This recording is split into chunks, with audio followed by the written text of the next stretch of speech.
James. Join, please. Oh, say, can you see by the dawn's what's surrounding me? At the twilight's last gleam, to toss and bright song, bring the man on the spot. For the brand must we watch, for so gallant and the rocket's grand line, the monsters singing, came through to the night. Then our flag must still flame. Oh, save us that star-spangled banner again. For the land of the free and the home of the free. I pledge allegiance to the flag of the United States of America and to the republic for which it stands, one nation under God, indivisible, with liberty and justice for all.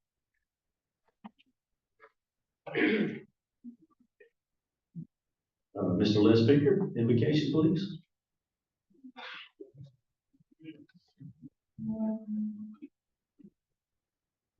Would you bow your heads with me, please? Father, we are grateful on so many levels to you. We're grateful that you love us just like we are. We're grateful that you're with us and you'll guide us if we allow you to. We're grateful for the opportunity to be in a club that's truly a service club. Thank you for giving us the opportunity to serve others through this club. Bless the food that we have before us for those who have prepared it. Bless it to our bodies so that we may serve you. In Christ's name, amen. Mr. Terry Duffy. Family of Brooklyn. Thank you, President Rick. We were not being disrespectful with the bell ringing. It was a little weak. So, that's really good. Sometimes we need to wait. Let's celebrate some birthdays. Mary Beth Meadows on September 16th. Darrell Roberts on September the 22nd. Anniversary celebration with Molly Ramona on September 17th. Paul Lee and Ellen September the 19th. And we have a trifecta on September the 21st that will include celebrations for Troy Fountain and Stacy, Morgan Engel and Justin, and Kayla York and Dr. Ryan as well. So hope you have a great week.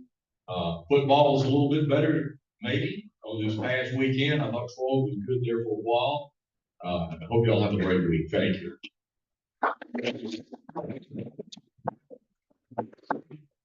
Ms. Stephanie, introduction of guests and visiting Rotarians.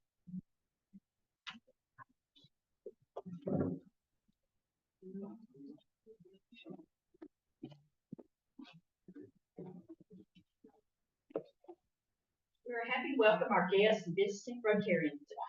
When I call your name, would you please stand and remain standing until all visitors are recognized? Josie Shepherd, guest Charles Bunn. And that's it.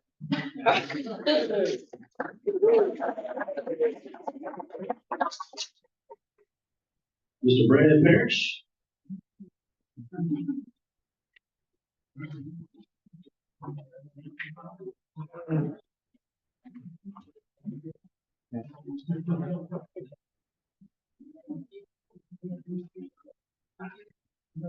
1,400 points are available.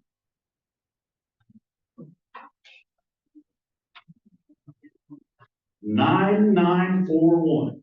The last four are 9, 9, 4, 1.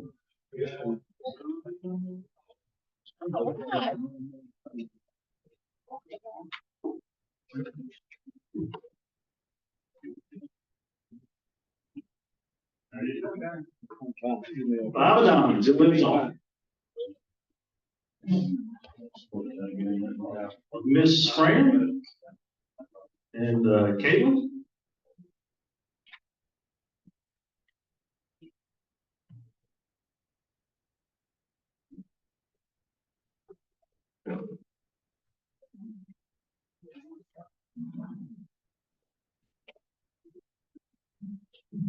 Hello, everybody. I'm Fran Lamatina, recently moved to Dothan in January, and I'm enjoying every day of it. So happy to be here to introduce Caitlin Skipper. Caitlin is the new executive director of Habitat for Humanity, and she's doing a fabulous job. She is from Dothan, and she started her career after graduating from Troy University with a master's degree in bachelor's degree in health services, and then she worked with our dearly beloved Pam Miles at the Exchange Center and has worked with a lot of organizations. She's a very community-minded person and loves serving, and I'm really proud to introduce you to her as a future Rotarian. Caitlin, Frank. Caitlin, you have been chosen to membership in the Dothan Rotary Club because your fellow members believe you to be a leader in your vocation and because you possess the qualities that impart the message of Rotary to those with whom you come in contact with. You have been admitted not only to the Dothan Rotary Club, but to a worldwide association, and by virtue of your membership in this club, you will be welcomed into the fellowship of any Rotary Club in the world. The honor and privilege of Rotary membership carries with it duties and obligations. You'll be expected to attend the club's meetings regularly, perform your share of club service, and to place your knowledge and talents at the disposal of the club in task of carrying the principles of Rotary into the daily life of the community. Caitlin, it is now my distinct pleasure to formally admit you to membership in this club and ask that your sponsor affix to your label or your lapel our emblem. Fellow Rotarians, please rise and welcome our newest member.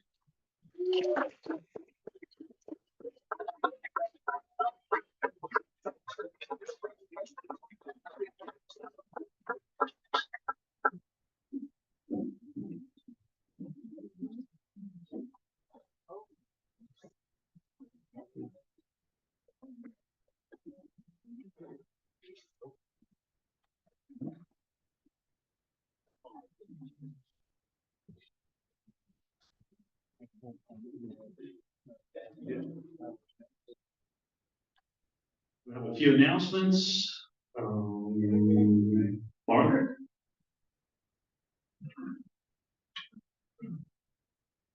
We're going to start calling you the donut lady.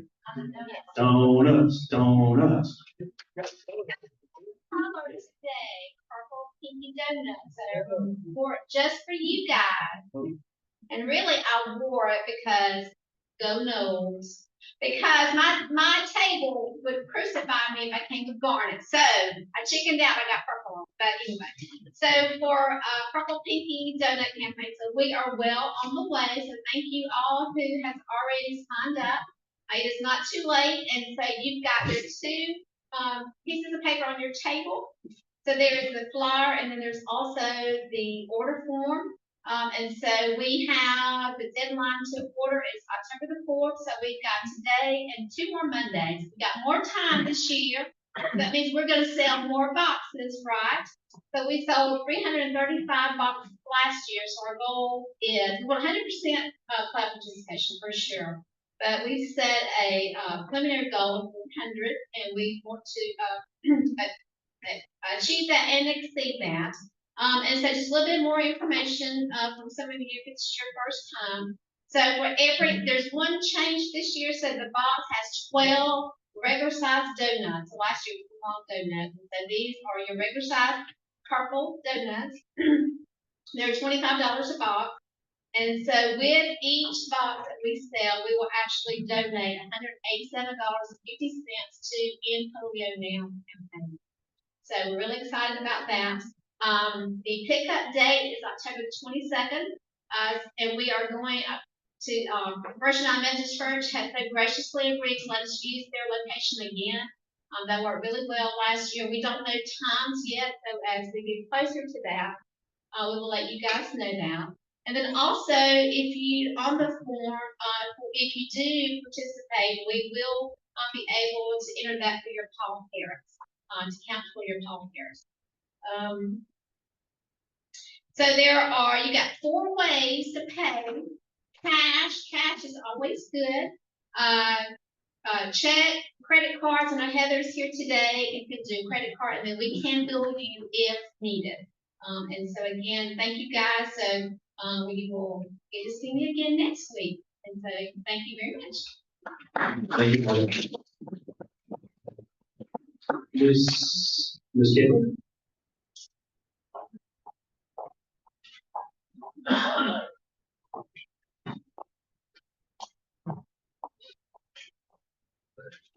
All right, thank you, President Rick. Just wanted to kind of go over a few things again. Do not forget, our event is Monday, October the 14th at 6 p.m. That is our white elephant sale. For those of you who don't know what I'm talking about, surely you do by now. But we will start gathering somewhere around 5:45 or so. I know we usually have some drift in, so just be prepared to come whenever you want after 5, though, please. And also, your items that we talked about, if you will, if we could possibly try to put a date of October the 7th on those, that's the Monday before our white elephant sale. If you could have those here to the Rotary Hall, and I believe, don't hold me to this yet, we now have a storage room that I believe we're going to use to put those in. Paul shaking his head, is that right? Well, if you're filling up, we'll find another one. No, I like that line of thinking, Paul, thank you. And will there be are we gonna put the sign up sheet back there, or will the girls still have it? Probably they need. Okay, so just whenever you come, if you'll just come and just see someone here and tell them you have your white elephant sale item, then they can at least make sure we get it recorded. If you'll notice on the tables, some of the tables, apologize to the back 2 or 3, I ran out of cards, but there are some business card sized cards on your table. If you will take one of those, that is for your item. It is very, very important. I say this every year, but it's very, very important that you put your name on there, even if for some reason you lose that card. Put something on another piece of paper. Take something on there that shows your name and the value, the retail value of that item. We do that for 2 reasons. If you remember, we have asked you to commit to a $200 or have a $200 commitment for our white elephant sale. We want to make sure you get credit for that. So every year, we've been sending out reminder bills to people who've not been able to come, have not paid, or whatever the case may be. And if you brought an item or paid for an item, you were able to meet that $200, we certainly don't want to bill you for it. So that is the main reason for that. Whatever the value of your item is, just put it on that card along with your name so we can make sure we give you credit for that.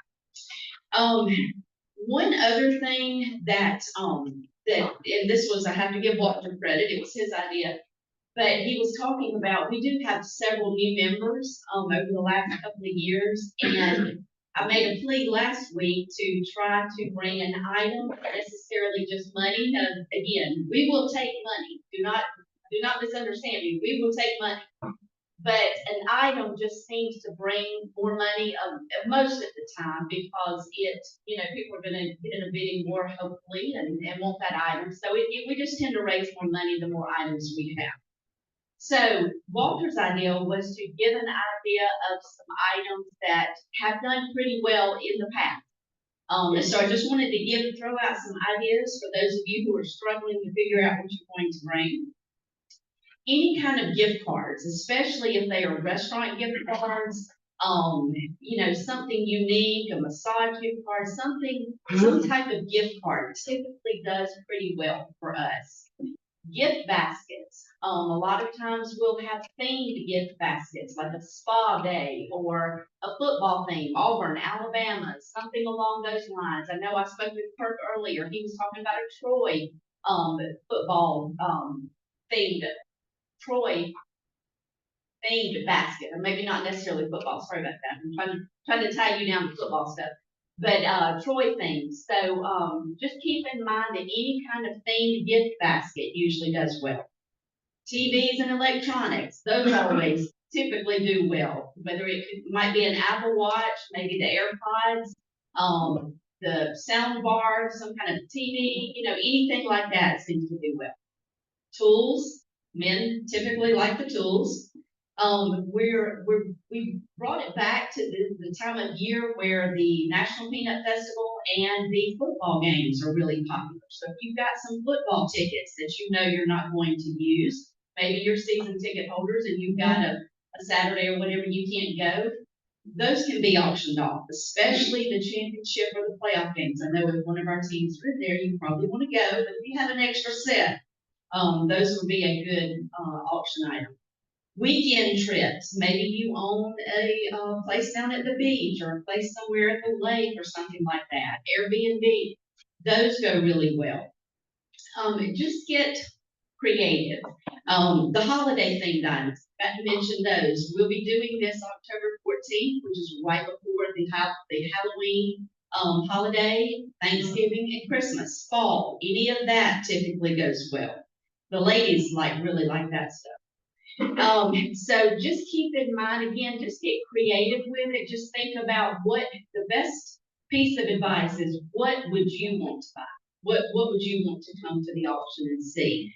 And that's usually is going to be something that sells. I know a lot of people will buy an item, that'll be their auction item, and they come planning to buy that item. So they will, turn around and win it during the auction.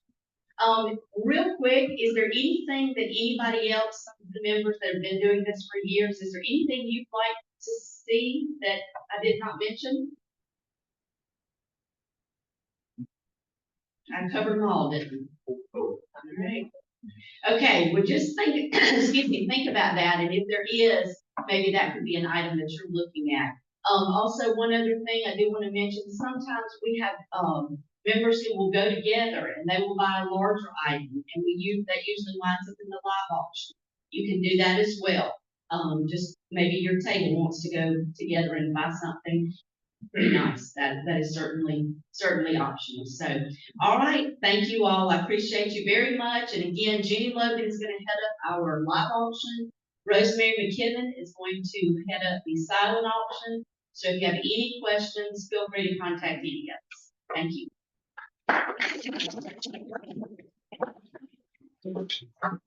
Charles.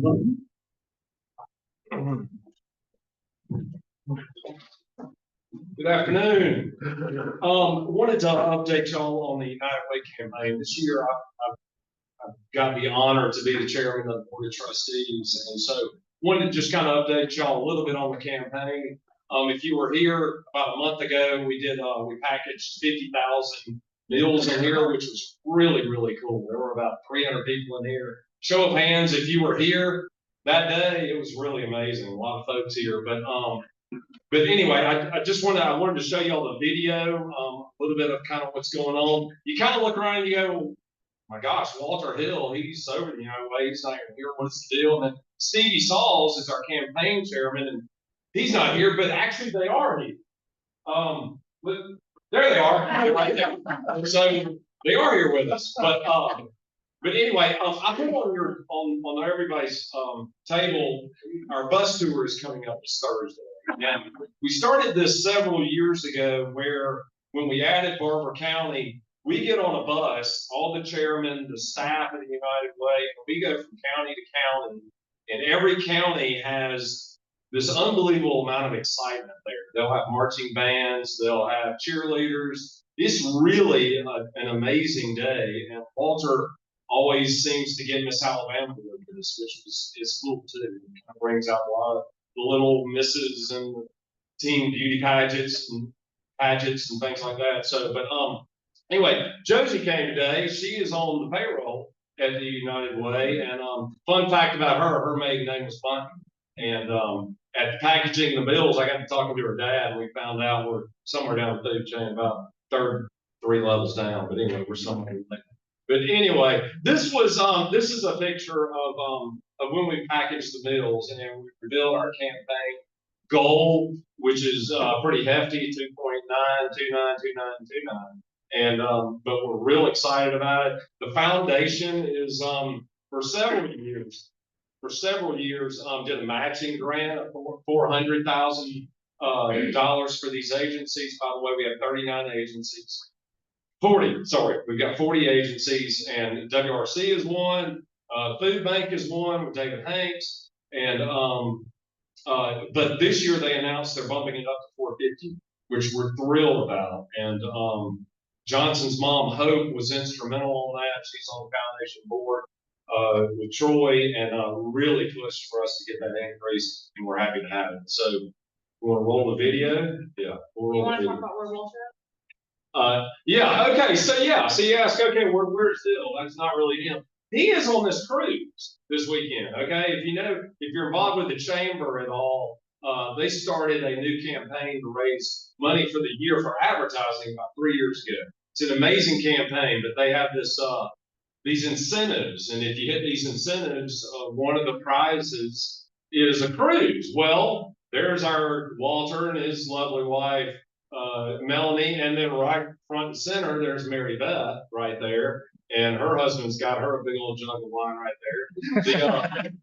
The stepping poles, ironically, Josh did our video, and so you'll see the video that we're about to do. Christina's on Troy's payroll; she's up there having a good time, and let's see, Chris Etheridge and his wife Kristen just came on as one of our agencies. So that kind of ties that together. And ironically, Josie just told me this, they met at a United Way campaign. He was a loan executive and she worked for WRC, as I understand it. And they met and Cupid did his thing from there. So that's kind of crazy.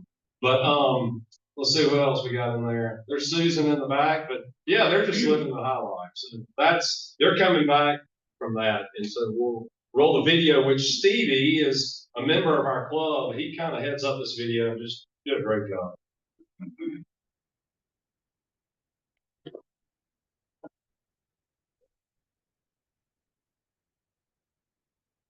What do you want to be known for? Remembered for? We all have the power to create a lasting impact, to be known for our compassion, our generosity, and our commitment to making a difference. Wiregrass United Way is more than an organization. It's a beacon of hope and a catalyst for change.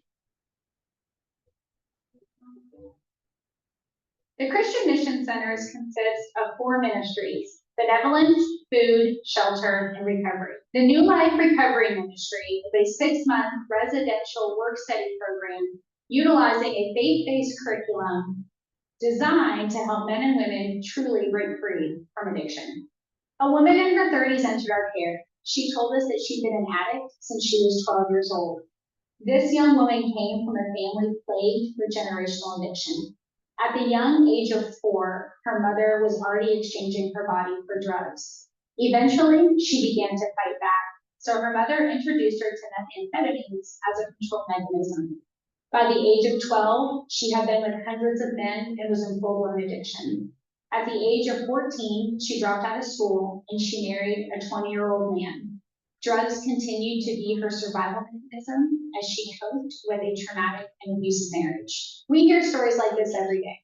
They serve as the harsh reminder that the environment you grow up in has a tremendous impact on the choices you make and the opportunities you are presented with. We often think that recovery is offering someone a second chance at life. But in truth, the reality is that recovery is the first real chance that someone has to live a substance-free life. Our clients split their time between recovery classes and working. Their jobs pour back into our ministries by serving meals to those in need or working in a thrift store. They also receive job preparation training through Enterprise State Community College. The #1 reason for relapse is returning to your old environment. We address this challenge through our aftercare program, which allows clients to live on-site for up to a year while transitioning back into society. They are required to have a full-time job and invest money into a transitional savings account. We provide the skills to make permanent recovery possible. At the Christian Mission, we are for freedom from addiction. Berry Hill Family Service Center is dedicated to supporting our community through a variety of programs. Each month, our food pantry and hygiene closet serve 600 to 800 people, ensuring them access to essential items. We also help families establish goals and provide services necessary for them to succeed. Our workforce development program is a key element of those services. When we realized access to reliable transportation was preventing people from achieving their educational and career goals, we knew we had to do something. So we bought a van. Randy is our driver, but he does much more than getting them from point A to point B. He is a source of unwavering support and provides encouragement every mile of the journey. My riders are in all stages of life, but there are some riders that are very special to me. Twice a week, I pick up two young girls who are the first in their families to graduate from high school. Their aunt called us with a desperate plea. The girls wanted to pursue degrees at Wallace Community College and were willing to put in the hard work. All they needed was a way to get there. By providing reliable transportation, we made sure that these ambitious young women would be able to focus on their studies without the stress of wondering how they would get to school. I'm driving them toward a brighter future fueled by their determination and hope from our community. Like other family service centers across the Wiregrass, Mary Hill is for providing hope, opportunity, and lasting change. This year, we're amplifying our impact by welcoming 3 new partner agencies, fulfilling our promise to be for the Wiregrass like never before. Time Dothan is a free faith-based organization focused on empowering youth to become responsible citizens and leaders in the community. Our center provides a safe space for life's hardships and inspire hope into the next generation. Triplets is a foster home for girls ages 14 to 19. We provide a safe and compassionate family environment where girls can heal and grow. Our dedicated specialists provide compassionate care and guidance to help each girl on her journey back to emotional and physical health. Parent Houses of Dothan is a safe haven for individuals seeking freedom from substance use. We empower individuals to become independent and responsible by offering hope and the tools needed to live a fulfilling alcohol and drug-free life. When you give to Wiregrass United Way, you are not just making a donation, you are making an investment in our future. Let's be known for our impact and remembered for our unwavering support of the Wiregrass. It's good stuff. Josh Steppenbowl again, he donates all his time to do that and just does an amazing job. And how heartwarming story, the 2 girls being transferred to Wallace. Wallace saw this and put those 2 girls on scholarship. So they're not paying anything to go to school. It's really, really cool. So anyway, wanted to update you. The United Way is all about this community. It's not about me. It's about this community. We have a very hefty goal. So please, if your company doesn't have a campaign, please get a campaign or consider just a one-time gift if you want to. But appreciate your time. Thank y'all.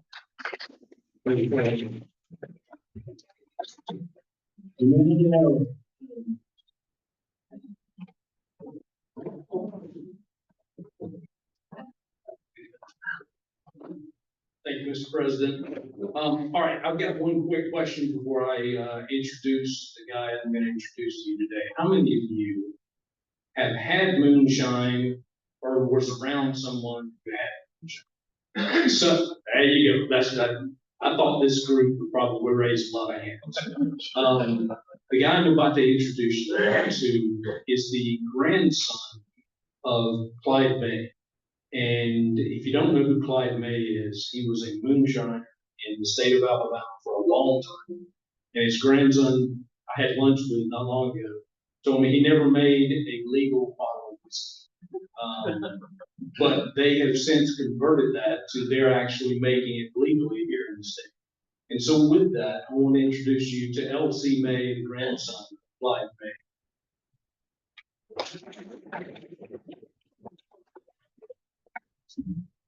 Thank you, Adam, and thank you all for having me today. I'm really excited to get the opportunity to speak with you and tell you a little bit more about Clyde May. As Adam mentioned, I'm the Alabama State Manager for Clyde May's Whiskey. I'm also the National Brand Ambassador, but the title that I take the most pride in is that of being the grandson of the original maker, Clyde May himself. I'm going to spend just a few moments talking about my grandfather and a little bit of the backstory of how he got started, because understanding and appreciating his whiskey and why he did it and who he did it for, really brings it home and lets you better understand what we're doing today. And towards the end, I'll answer any questions you have about Clyde May, about whiskey, about bourbon, anything that crosses your mind, I'm more than happy to answer.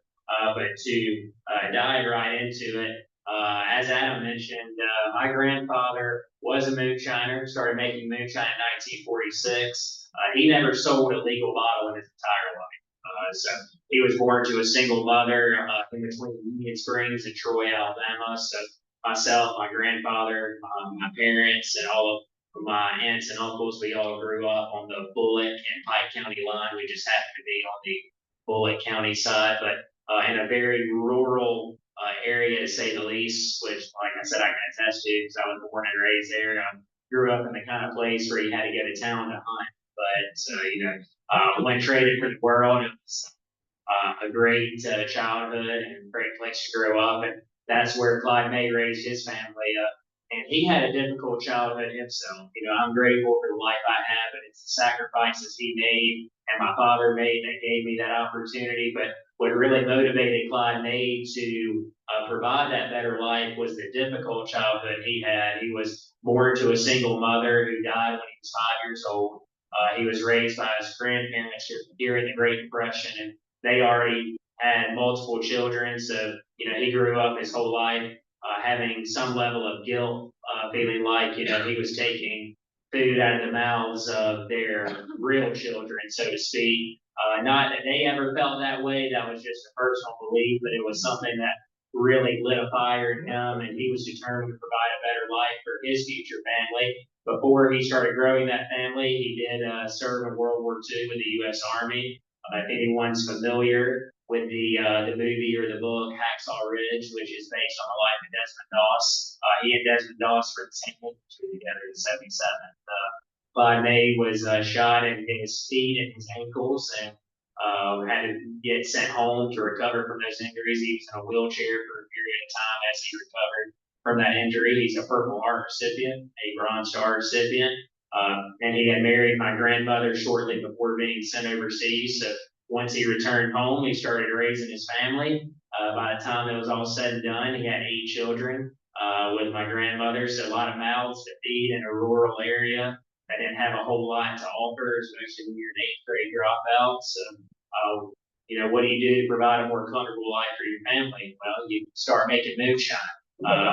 He never was just a moonshiner. He always had a full-time job. Moonshining was just that extra source of income that helped provide that more stable life. But I know in today's society, sort of in popular culture, when we see things about moonshine, it's someone doing it on a TV show on the Discovery Channel, and then they have a legal brand on the shelves in the ABC store. Well, that's not how Clyde May operated. When he started doing this, it never once crossed his mind like, hey, maybe one day I'll get a license to do this legit. He didn't think that was possible, so he just did what he had to do. He did get arrested in the early 1970s for making moonshine. He was sentenced to 2 years in prison. He served 8 months of that sentence, and then got out and went right back to making moonshine. So the only time between 1946 and then his death in 1990 that he wasn't making moonshine illegally is when he was in prison for making moonshine illegally. What we really stand our ground on, and I'll show a few pictures here. This is him and my grandmother in the top left there if you're facing the screen, and that's him in some of his war uniform. But I think what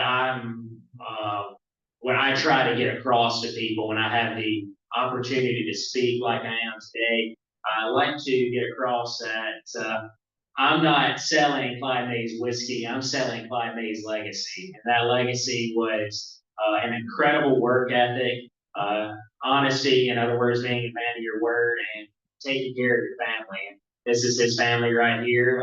His 8 children. I know it seems a little, all over the place, but 21 years separating the oldest and the youngest. So we had 8 children over a long period. My dad's the youngest. He's the one sitting in Clyde's lap there up front.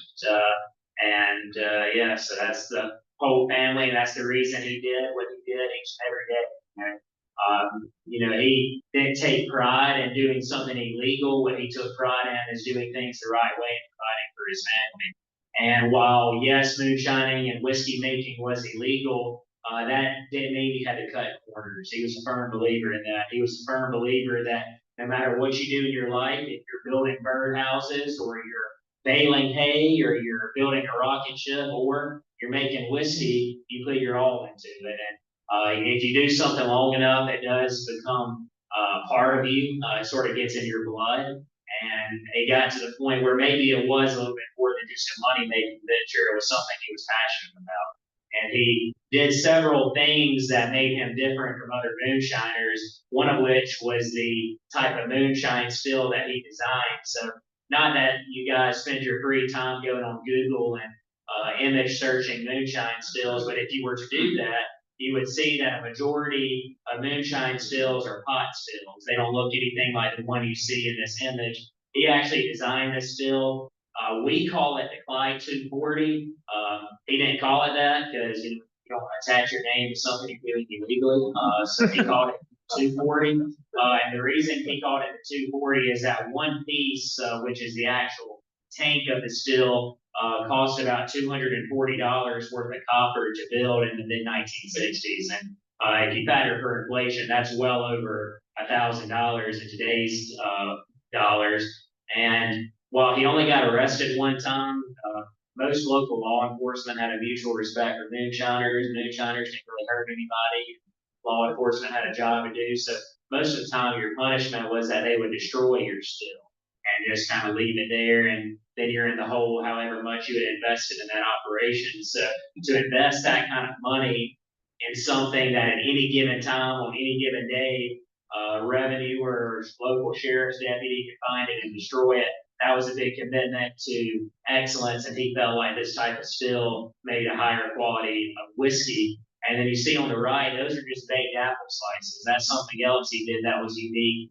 He actually aged a lot of his moonshine into whiskey. So for those that are not familiar with sort of the alcohol space, almost all spirits come out clear or white. And what gives it any sort of brown or charred color is by aging it in a barrel. And he would take the time to do that, which is saying a lot, because when you age in a barrel, you're sitting on 53 gallons of evidence, and hiding the barrel is not that easy.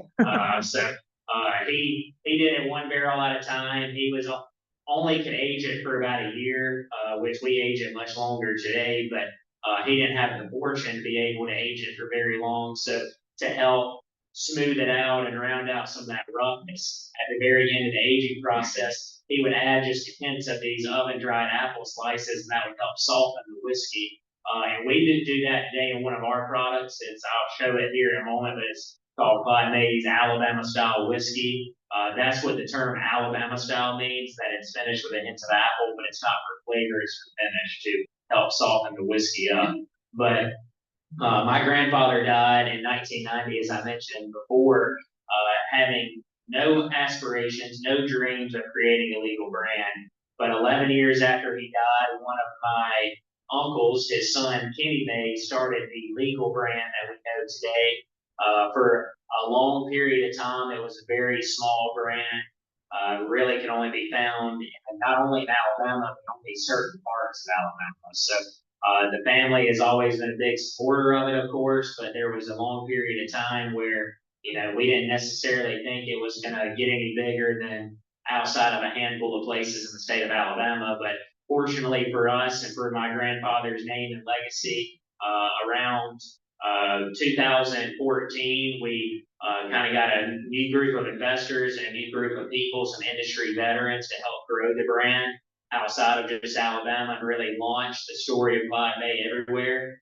And I started with the company in 2017, right as that growth was on the uptick. And I spent the first 6 years of my job with this company traveling the country. I've been to 40 states for work-related reasons. I was flying 2 to 3 times a month for 1 week at a time. So I was outside of Alabama more than I was in Alabama. That was to tell his story and to grow the legacy of Clyde May.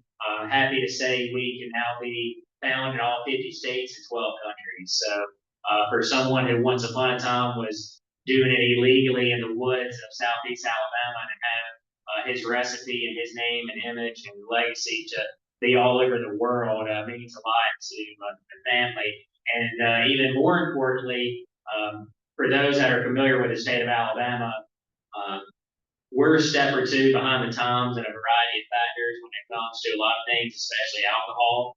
And legal distillation of spirits did not occur in this state until 2014. So for the first 13 years of our legal existence, we could not legally make Clyde May's whiskey here in the state of Alabama. So that's why we had to come up with the phrase Alabama style whiskey, because we couldn't make it in Alabama. And what's even more ironic about that is in 2004, legislation was passed and we were named the official state spirit of Alabama. Clyde May's is the only whiskey brand or alcoholic brand of any type to be the official beverage of any state, and it's Alabama's Clyde May's whiskey. Even though at the time they gave us that title, we couldn't make it here. You know, so go figure, right? But I believe the state did so more so about the spirit of Clyde May the man and they thought how he represented Alabama versus, you know, the physical whiskey. But we're finally coming home. It took a while. If we would have built a distillery back in 2001, it probably could have fit on the stage right here. But now we're about to open up a $30 million distillery in Troy, Alabama. So this is a few renderings here. We hope to be open late this year, early next year. We've had a few hiccups. As I mentioned, with the state of Alabama, there's always hurdles you have to jump through, but we're very close. We're at the finish line. One of my grandfather's last surviving 240 stills will be on display there in the center if you catch the bottom left there, but it'll be a distillery, a bottling facility, brick house, museum, gift shop, tasting room, eventually a restaurant on site. So just like something you would expect to see on the Bourbon Trail in Kentucky, except right up 231 in Troy, Alabama. So we're very happy to be able to finally bring this home to Alabama. And for those that are not familiar with the products, this is sort of our lineup here. You know, this is something we like to say available since 1946, legal since 2001. So we have a variety of products. So the Alabama style whiskey is that yellow label you see there. The other products are either a bourbon or a rye whiskey. The one on the far left is a straight bourbon. One on the far right is an older straight bourbon, and then the green label is a rye whiskey. And that is sort of the history of how Clyde May got started and then how we eventually got started. And we've come a long way from the humble beginnings of my grandfather, Clyde May. You know, this wasn't something that I ever dreamed I would get to do, because not only did Clyde May get arrested for making moonshine, all 4 of his sons, including my own father, have been arrested at least one time in their life for making whiskey illegal. So when I was a little boy, as Alabama as it may sound, I wanted to be a moonshiner when I grew up. My mom, a school teacher, didn't really like it. So I went and pursued higher education, but was fortunate to be able to follow my dream and eventually get it my hands dirty and make whiskey, but just break the family tradition of getting arrested. So, you know, it's some traditions do need to die, I guess. I'm happy to answer any questions you have. But before I do that, I do want to take a moment again to thank you for having me.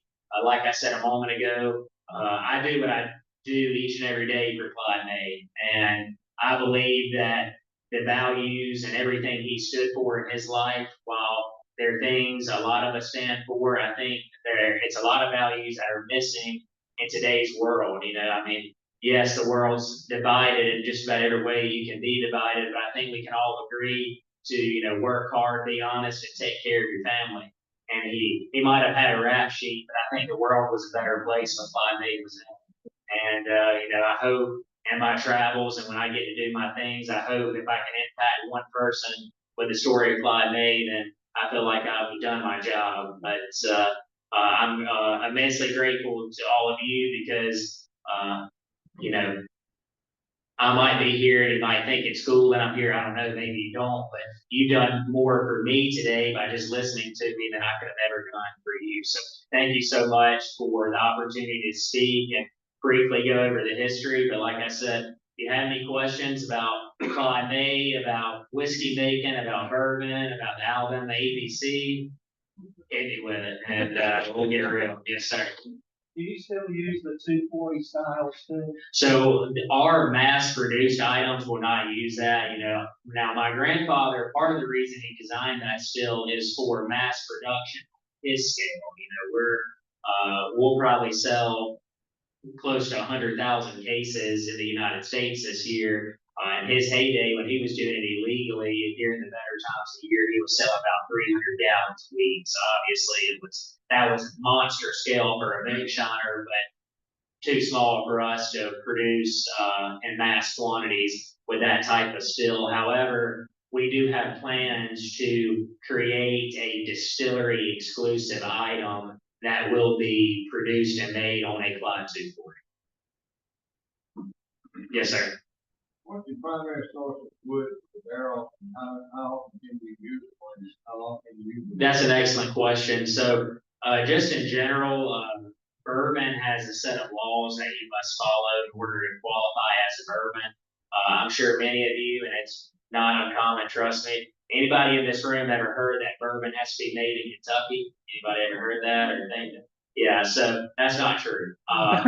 Bourbon is a unique product in the United States. As long as it follows a set of rules and laws and it's made in the U.S., then it can qualify as a bourbon. Now, in fairness to Kentucky, about 88% of the world's supply of bourbon is made in Kentucky. But one of those laws is that you have to use, another thing you hear often is American white oak. That's not true either. It just has to be some sort of oak. Now, almost 99% of all bourbon is made with a barrel that's made of American white oak, and that's what we do as well as American white oak barrels, which we char the inside. We lay the liquid inside for, depending on the product. Our youngest product is 4 years old, so it's going to be a minimum of 4 years. Now, once we use that barrel, we cannot reuse it and legally call it a bourbon. Now, we could reuse it and call it an American whiskey or something else, but we cannot call it a bourbon or a straight bourbon, which is why, for those who have heard it before, they say all bourbon is whiskey, but not all whiskey is bourbon.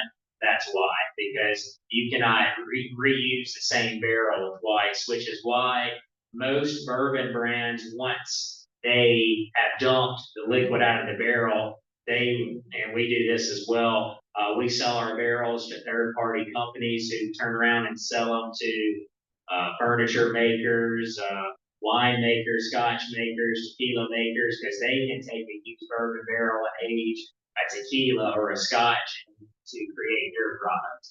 And that's, for the most part, where most of those barrels go, with the exception of some people who do reuse them and make their whiskey.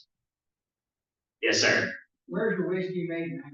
When will you start making it? Like, when can we have before? Correct. That's an excellent question. Currently, it's made in Lawrenceburg, Indiana, a distillery called MGP, which stands for Midwest Grain Producers.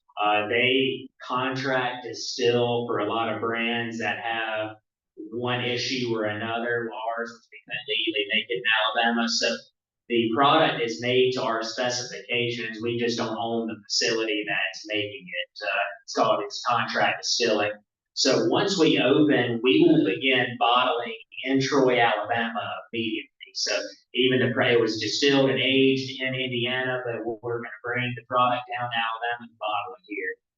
And not long after that, some of our younger barrels we will let finish aging in Alabama. So you'll have a product that was aged and bottled in Alabama. And then sometime after that, it'll be distilled, aged, and bottled. Now, in terms of the exact time when you can get that distilled, aged, and bottled, it's going to vary. Like I mentioned, our youngest product is 4 years old, but we might experiment with blending a 2-year-old with an older product from the Indiana distillery to help keep balance. Because at the end of the day, as I mentioned earlier, Clyde May was, about his reputation. He believed if you sold someone a batch of whiskey that wasn't your 100% best, in his mind, you sold them a lie. So, we're carrying Clyde May's legacy inside of that bottle. So as long as it meets his standard of excellence, we'll offer it up to the general public, of course, but that's sort of to be determined on an exact day or time. Yes, sir. You don't have any original, Yeah, so I actually am one of my, it's weird to say one of my greatest possessions is my granddad's old whiskey that he made, but I have his last batch of aged whiskey and his last batch of unaged white lightning moonshine whiskey. And beyond that, there are 2 or 3 family members that have some unaged white lightning that was his, but that's really all that's made it because, in fairness to most people, they didn't know that 11 years after he died that he was going to become a big name in whiskey. And frankly, most of the time when he sold it to somebody, it didn't make it 11 minutes after he sold it to them. Yes, ma'am. I apologize if we said this, but is your father or any of the other children, are they still alive? So my uncle who started the brand, Kenny May, he has since passed away. So he is no longer affiliated because he passed away a few years ago. Out of the 8 children, 4 are still living, including my father. Now, most of the family involvement, with the exception of myself, is more of a behind-the-scenes investment level because, as I mentioned, when this brand was started in 2001, it was small for a long time. So the family didn't up and quit their day job to get involved with a startup. They just supported it more on a financial level. And my dad never stopped making moonshine illegally, even when the brand was legal. So my dad had stopped making illegal moonshine until 2013 when I was a freshman in college. So I've been around whiskey making both legally and illegally my entire life. So I can talk about it now because he doesn't do it anymore, or else, Daddy didn't raise a stitch. So I mean, I want to talk about it. But so they're involved in a support level now, and they've always, of course, they're more involved in it because of Clyde May the man and what their father meant to them, not only to them, but to the community. Granted, it was a small community, but, he impacted it greatly. As I've been sitting here and I hear a lot of the initiatives and things that the Rotary supports and helps, Clyde May maybe wasn't as upscale about it, maybe did things a little different, but every 4th of July, he smoked Boston butts and gave them out to free to people in the community. One of his daughters, my aunt, had Down syndrome, so he spent a lot of his time, trying to get money to the various schools that she attended growing up, because at that time, as it's sad to say, that there wasn't a lot of opportunity for people with Down syndrome to, learn trades or anything like that. And he spent a lot of his life and time dedicated to trying to improve that situation, which is why today Clyde May's Whiskey supports Down Syndrome Alabama and a bunch of other Down syndrome organizations around the country. So he made an impact on his community without a doubt. So, but a lot of people love to hear about Clyde May, the moonshiner, but he was a lot more than a moonshiner. He just used moonshine to do what he could to help others. Yes, sir. It's a great product. I'll say that. No. I was introduced to this, and I appreciate your passion and carrying your family's passion. Well, thank you. I love hearing this story firsthand because, believe it or not, last fall I was doing a fundraising auction in Atlanta, Georgia, for a private Episcopal school, and they knew that I collected bourbon, and the bottle on the left is one of the presents that they gave me. And the person that gave it to me recounted this whole story because apparently you had been through Atlanta and they had been exposed to hearing your story about Clyde. I've been around the block a time or two. They figured from Alabama, Yeah. I really appreciate it, because Yeah. they do it right down the road from Troy. Yeah, that's awesome. Well, yeah, I know They it's, like the fact that it- thank you very much. Yeah, the world is a fishbowl. I've been all over, literally all over the country, and you'd be surprised how many people have some sort of connection to Southeast Alabama, whether it be Troy or Dothan or Montgomery, or I mean, just a quick story, 3 or 4 years ago, it was pre-COVID, I was in Denali, Alaska, which is as about as far away from home as I've ever felt my entire life. It's, if you get in trouble up there, my parents come save me in about 2 weeks' time, I guess. I felt like I was up there. And I met a gentleman at an event. He was a travel nurse, and he said, "Oh, I've been to 20-something states on different contracts as a travel nurse." And he was like, "I did a brief stint in Alabama. I wasn't there long. It was a small town. You probably never heard of it. It was Troy, Alabama." And I said, "I live in Troy." So I decided. But yeah, so I appreciate your kind words, sir. Thank you very much. We're big in Alabama. We could always be bigger, but we're gaining quite the momentum outside the state of Alabama too. In fact, we're one of the top 5 fastest growing whiskeys in the United States right now. So we're really, that's through the blood, sweat, and tears, and just trying to make it happen. Yes, sir. One quick question. Usually, still the picture is being well off in the backwoods and down Right. in the hollow somewhere. Was your grandfather still more public, or was it hidden back in? I think it was always hidden. Now believe it or not, you could get creative sometimes. Like if he was in a jam and didn't have a place to put one, he sometimes would set it up in his barn. So it was still out of the public eye. You couldn't see it if you were walking around the yard or anything.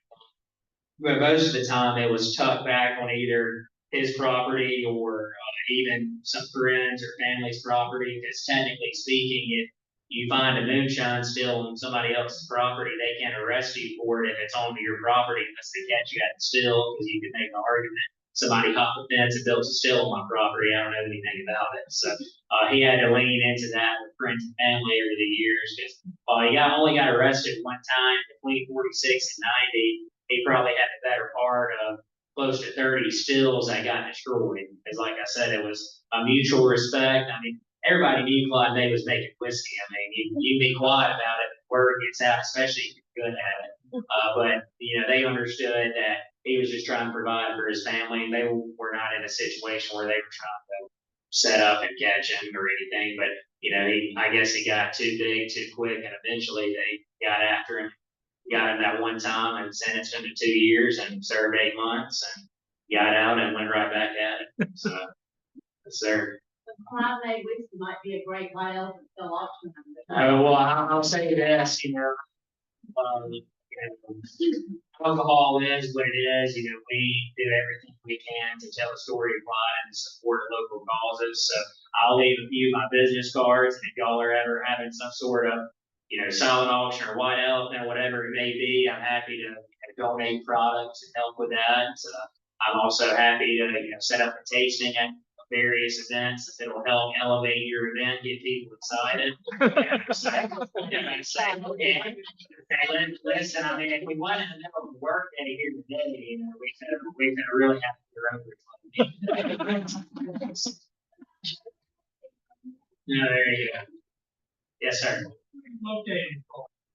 So the distillery is, if you're coming from Dothan up 231 North, it's just north of the city. You go past the Pioneer Museum, that's on your left there. And then I don't know how often any of you go through Troy, but there's now a Dollar General right there off 231 on the right, and there's a road there called Trojan Way. You take a right there, and it's down Trojan Way on your right on about 76 acres of land there, on an old horse farm. Any other questions? Thank you. And I appreciate it. Thank you.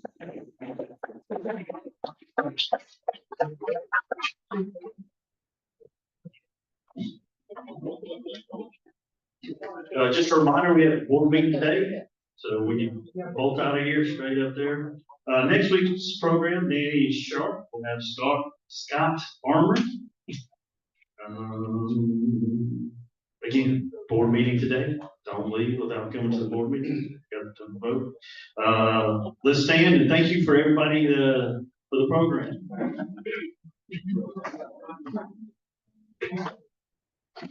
Other things we think, say, and do. It's true. It's fair, all concerned.